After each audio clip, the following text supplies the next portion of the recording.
여러분 안녕하십니까? 누리PD입니다.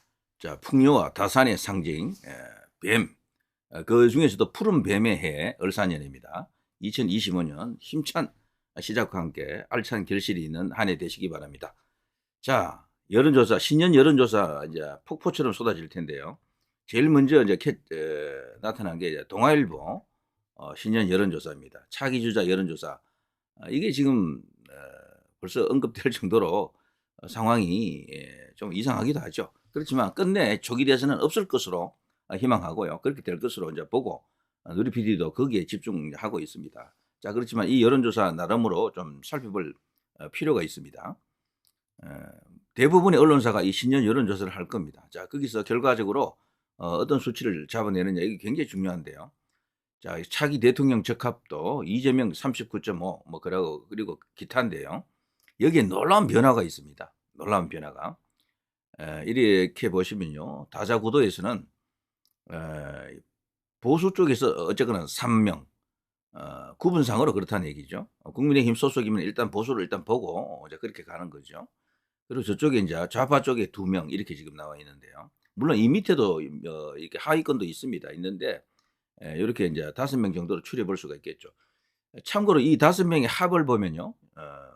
이재명과 우원식을 합치면은 약 한 45 가까이 되고요. 여기 이제 홍오한, 여기 이제 국민의힘 3인을 합치면은 약 한 5, 6쯤 되잖아요. 상당한 차이가 있지만, 지금은 시작에 불과하죠. 그래서 이제 이 진행되는 과정에서 이 수치는 얼마든지 변한다. 제가 이 살펴본 바로는요, 이 세 사람 다 홍오한 세 사람 다 이재명에게 이길 수 있다라는 자신감을 갖고 있는 것 같아요. 자신감을. 왜 그런가 하면은 역대 대선 후보 중에 이렇게 많은 흠집을 가진 사람이 없었거든. 윤석열 대통령 때 그때는 이재명에게 드러났던 게요. 대장동 하나였었어요. 나중에 법인카드 정도. 대장동하고 법카 정도가 자신의 그 아킬레스 건처럼 보였었는데 지금은 뭡니까? 너무도 많잖아요. 혐의가. 의혹이. 그래서 대선에서 완전히 이재명은 재판받는 그 범죄 혐의만 해도 10개 넘잖아요. 그거 해명하는 선거가 될 겁니다. 그래서 이재명은 네거티브 때문에 아주 지긋지긋한 상황을 맞이할 것이다 라고 봅니다. 그래서 이 홍준표, 오세훈 이 사람들은요 사실 네거티브 할 만한 게 별로 없어요. 선거판에 워낙 오래 있었기 때문에 지금 검증될 거 다 돼버려 가지고 홍준표 이분은 아마 예전에 그 대지 발전 그런 걸 다시 이제 소환할 가능성이 크겠죠. 그리고 오세훈 같은 경우도 뭐 그닥 여기도 사실 서울시장을 4번이나 했기 때문에 그 앞에 또 국회의원도 한 번 했고요. 선거를 오래 치렀다라는 것은 틀 게 이제 별로 없는 사람들이 많죠, 대부분이. 그래서 그런 점에서 상대적으로 이재명에게 상당한 강점을 보일 수가 있습니다. 한동훈은 제가 볼 때 여기는 위험해요. 여기는 틀 게 너무도 많더라고 보니까. 제가 일부러 그 방송을 안 하고 있는 건데 벌써 다른 유튜브들은 다 했잖아요. 여러 분 했잖아요, 전부 다. 그 가족 이야기, 그 처가 이야기, 와, 어마어마한 이야기가 숨어 있기 때문에 저는 한동훈을 위해서 말합니다. 정말 함부로 나오다가는 박살납니다, 정말. 왜냐하면 대선 후보가 되지 않더라도 그 경선 과정에서 국민의힘 내부에서 홍준표, 오세훈 이런 쪽에서 한동훈을 그냥 내버려 두지 않을 거요. 온갖 거 다 튀어나옵니다. 그러면 인생 망가지는 수가 있어요, 정말. 자, 우원식이가 갑자기 이렇게 이제 떡하니 이제 등장했죠. 자, 어떻게 될는지 이재명 쪽에서 지금 엄청나게 견제를 한다 그러네요. 지난번에 한덕수 그 탄핵 관련 그 사진이 있었죠. 그때 이재명 혼자 이렇게 웃으면서 나오는 사진. 그거 정말 엄청나게 참그 뭐랄까 어떤 심각한 파장을 던져주는 그런 어떤 사진이었잖아요. 한국 역사에 물구비를 틀고 있는 어쩌면은 그 반란의 현장일 수도 있는데 거기서 마치 해냈다는 듯이 싱긋이 웃으면서 나오는 그 사진 아시죠? 그때 이 우원식이는 국회의장으로서 국민의힘 의원들로부터 항의받으면서 고개를 떨구고 있었다니까요. 그때 이제 담궜다. 우원식이를 정리했다. 그런 어떤 의미도 있다라고 보는 사람들이 있습니다. 지금 개딸들 이야기를 들어보면요. 1차적으로 홍준표, 오세훈, 한동훈을 견제하는 게 아니고 이 우원식을 견제하는 게 더 급해요. 이 사람들은. 이재명은. 어쨌거나 그 안에서 자기에게 도전자가 없는 것을 가장 우선순위에 1번에 두더라고요. 원래 그렇지 않습니까? 우리 주변에 같은 아군이라고 생각하는 사람들 사이에서도 라이벌이 있거나 불편한 사람이 있거든요. 그런데 그렇지 않고 저쪽 상대 진영에 있는 사람들하고 있을 때 누가 더 스트레스를 주고 적대적이냐면 아군 진영에 있는 적이 더 적대적입니다. 그런 경우 흔히 있잖아요. 우리 친구들 사이에서도 그런 게 있을 거예요. 아니면 조직 내에서 뭐 직장 생활을 하거나 그럴 때도 그렇단 말이죠. 그래서 이 개딸들은 현재 이들이 지금 저격하고자 하는 이제 타겟팅 1번이 우원식이가 됐죠, 지금은. 자, 앞으로 볼만할 겁니다. 이재명이가 어떻게 우원식을 담그는지, 이 우원식이가 거기서 살아남는지, 문재인이 과연 누구를 선택하는지, 우원식인지 아니면은 김동연인지, 김경수는 지지율이 너무도 낮아가지고 그건 어렵겠어요, 보니까. 뭐 그 둘 중에 한 명일 것이다. 아니면 김부겸일 것이다. 요런 세 명 중에 한 명이겠죠. 자, 어쨌거나 지금 흥미로운 것은요. 한동훈이 드디어 이 다자구도에서 3위가 됐다라는 거죠. 보수 안에서. 홍준표 8.9, 오세훈 8.7, 한동훈 8.0, 김동연 4.3, 유승민 3.7, 김부겸 1.3, 김경수 0.8, 안철수 3.0, 이준석 2.3 등등입니다. 자, 여기서요, 황교안이라든가 김문수, 황교안 이런 사람들은 아예 여기 이름 자체가 없잖아요. 과연 띄울 수 있을 것인지 부정선거 이슈를 이렇게 세상에 드러내려고 하면 황교안 같은 이름이 나타나야 되는데 없고 김문수 같은 이런 올곧은 어떤 정신을 가진 인물을 지도자로 내세우자면 여기에 나타나야 될 텐데 김문수는 언제 어떻게 이제 불러 올릴 수 있을까요? 그래서 지금 우파 성향의 언론사들이 스카이데일리라든가 아시아투데이, 뭐 뉴데일리, 파이낸스 투데이 이런 어떤 언론사들이 있잖아요. 거기서도 여론조사를 이제 뭐 가끔은 하니까요. 그때 김문수를 넣어줘야 됩니다. 황교안도 한번 넣어볼 필요가 있고 이런 사람 3명 중심으로 자꾸 돌아가니까 나타나지를 못하는 거죠. 이제 그런 안타까움이 있다라고 생각이 되네요. 자, 어쨌거나 제가 정리를 다시 조금 해드리면은 야권은 일극 체제는 맞는데 여기 그동안 없던 우원식이가 등장해서 지금요 김동연, 김부겸, 김경수 등을 밀어내고 강력한 지금 라이벌로 지금 떠오르고 있습니다. 특히나 김동연, 김부겸, 김경수와는 달리 여기 우원식은 지금까지 한 번도 대선 후보로 거론되지 않았던 뉴페이스가 되어버렸죠. 그래서 이런 사람이 원래 무섭다 그래요. 그래서 여기는 또 운동권 출신이고 전형적인 여기 또 운동권 출신인데 라인으로 보면은 김건태 라인입니다. 김건태 이미 고인이 됐죠.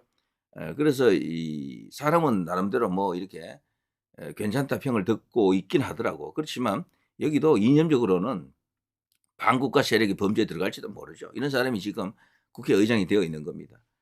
자, 어쨌거나 지금 개딸이 이제 우원식을 이제 견제하기 시작했고요. 볼만한 어떤 상황이 펼쳐진다. 이제 이렇게 볼 수가 있겠습니다. 김동연이 이렇게 되면은 우원식과 치열한 이재명 대항마로서 나다라는 그런 경쟁을 하겠네요. 그리고요 여기 이제 소위 이제 보수 진영에서는 이 홍준표, 오세훈 이 두 사람이 결국은 예전부터 거론되던 두 사람인데요. 결국 이 둘 중에 한 명이 되는 게 아닌가라는 어떤 그런 대체적인 관측이 있습니다. 이 둘 중에 한 명이 되는 게 아닌가. 한동훈은 이 홍준표의 말에 의하면 한번 날개가 꺾인 새는 다시 나르지 못한다라고 하던데 그 유명한 워딩이죠. 실제 그런 측면이 많습니다. 보수 대선 주자 중에 한번 이렇게 1위를 달리던 뭐 김무성, 황교안 이런 사람들도 한번 꺾이니까 다시는 못 올라오잖아요. 반기문도 사실 그런 케이스였었고요. 고건도 그런 케이스였습니다. 때문에 한번 꺾여버리면 이 갑자기 올라왔던 사람이 꺾여버리면 다시 올라오는 게 거의 어려워요.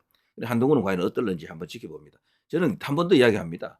본인을 위해서 정리되기 전에는 출진 안 하는 게 나을 겁니다. 다 틀립니다. 이번에 나오면은 당대표 때는 안 틀었던 거죠. 자, 이제 이런 내용들 쭉 있습니다. 자, 보수 진보 대선 후보로 각각 누가 적합한가? 여기는 이제 역선택이 들어가기 때문에 이런 경우 항상 유승민이가 1위를 하는데 숫자가 많이 작아졌네요. 예전에는 15 이상 이렇게 나오기도 했는데요. 자, 이런 경우에도 홍준표가 여전히 8.5 정도, 한동훈 8.2, 오세훈 7.6 이렇게 되어 있고요. 이준석 4.9, 안철수 3.7 이렇게 나왔습니다. 자, 여기 이제 저쪽 진보 진영이라고 하는 민주당 쪽, 야당 쪽인데요. 이재명이 여기도 일극 체제죠. 김동연 8.5, 우원식 5.7, 김부겸 2.9. 요게 사실은 의미가 있겠죠. 그쪽 진영에서는 김동연을 우원식보다도 일단 더 많이 지지하네요. 자, 문재인의 선택이 가장 중요합니다. 결정적으로 어떤 액션을 줄 텐데 김동연이냐 우원식이냐. 음? 에, 뭐 이런 걸 이제 갖고 고민을 하겠네요. 김부겸도 있고요.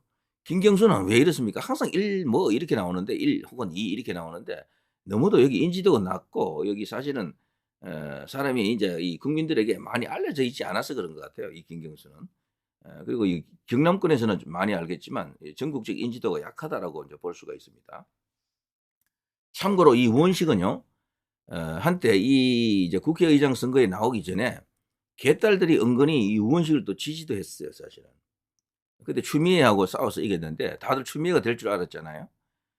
그 무렵에도 우원식이가 사실은 이재명이가 이제 심어놓은 진짜 카드다 뭐 그런 말도 없잖아 있었어요. 근데 지금 이런 상황이 되고 보니까 이제 완전히 너 아니야. 완전 이제 죽이기 들어가는 거죠. 그래서 앞으로 흥미로운 이야기가 많이 터질 것이다 이런 생각이 듭니다. 자, 양자 대결 이거 굉장히 중요하잖아요. 자, 이재명 대 오세훈 48.7 대 21.9, 이재명 대 홍준표 47.6 대 20.5, 이재명 대 한동훈 48.0 대 16.7 뭐 그렇습니다. 자, 한동훈은 계속해서 추락이 되죠. 이런 식으로 보면요. 결국 이대로 가면 특별한 변수가 없는 한 오세훈, 홍준표 중에서 이렇게 나올 가능성도 크다라고 보는 사람이 많습니다. 다만 오세훈은 명태균 건이 어떻게 정리되느냐가 중요하고 홍준표도 지금 명태균하고 걸려있다라는 이야기가 있잖아요. 그쪽에서 이야기하기로 자기들이 까면 홍준표도 한 방에 간다 그러는데 그랬을 때 오세훈, 홍준표 두 사람이 다 아웃되는 분위기로 갈 때 그냥 유탄 맞아가지고 비틀거릴 때 그 자리를 누가 대신하느냐. 이런 경우에는 한동훈이 이제 이거 이제 효과를 이제 얻을 수도 있지만 다른 인물이 솟아오를 가능성이 큽니다. 저는 안철수, 유승민 등도 만만치 않다라고 봅니다.